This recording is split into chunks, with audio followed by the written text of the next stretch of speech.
കൊച്ചി എളമക്കരയിലെ 6 വയസ്സുകാരിയുടെ ദുരിത ജീവിതം ഒരു കണ്ണീർ കഥയാണ്.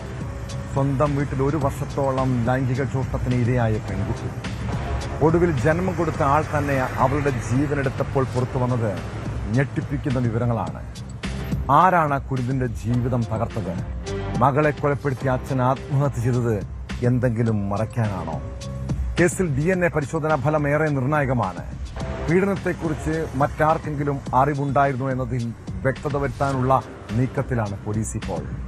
ഇതിനായി കുട്ടിയുടെ സഹപാഠികളുടെയും അധ്യാപകരുടെയും മൊഴി ഉടൻ രേഖപ്പെടുത്തും. ഇതോടൊപ്പം കേസിൽ കൂടുതൽ തെളിവുകൾ കണ്ടെത്താനുള്ള ശ്രമവും തുടങ്ങിയിട്ടുണ്ട്.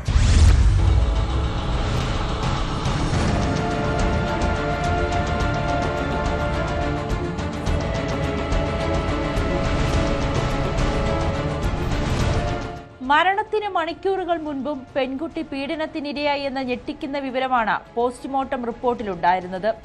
എന്നാൽ പീഡന വിവരം അറിഞ്ഞിട്ടില്ലെന്നാണ് അമ്മ മൊഴി നൽകിയിരിക്കുന്നത്. കേസിൽ DNA പരിശോധനാ ഫലം നിർണായകമാണ്. സാമ്പിളുകൾ പരിശോധനയ്ക്കായി അയച്ചു. കുട്ടിയുടെ സഹപാഠികളുടെയും അധ്യാപകരുടെയും മൊഴിയെടുക്കാനാണ് പോലീസ് തീരുമാനം. പീഡന വിവരം മറ്റാർക്കെങ്കിലും അറിയാമായിരുന്നോ എന്നതിൽ വ്യക്തത വരുത്താനാണിത്.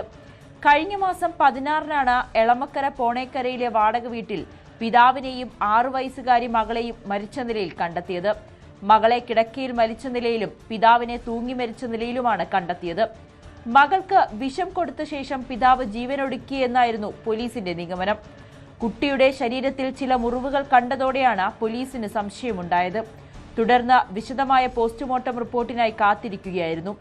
ഈ റിപ്പോർട്ടിലാണ് കഴിഞ്ഞ 1 വർഷത്തോളമായി കുട്ടി പീഡനത്തിന് ഇരയായെന്ന വിവരമുള്ളത്.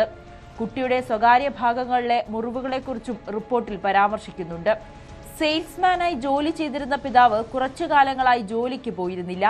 കുടുംബ പ്രശ്നങ്ങൾ ഉണ്ടായിരുന്നുവെന്ന അമ്മ മൊഴി നൽകിയതോടെയാണ് മകളെ കൊലപ്പെടുത്തി ആത്മഹത്യ ചെയ്യാൻ പിതാവിനെ പ്രേരിപ്പിച്ചതെന്നായിരുന്നു പോലീസ് കരുതിയത്.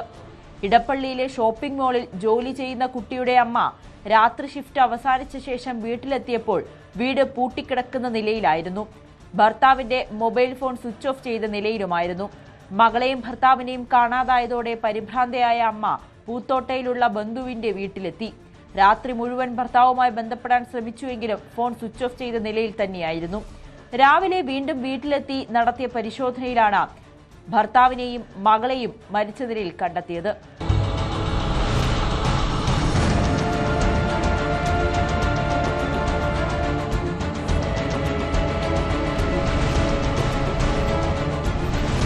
ന്യൂസ് 18 കൊച്ചി. കൂടുതൽ വാർത്തകൾക്ക് news 18 Keralam YouTube channel subscribe ചെയ്യുക.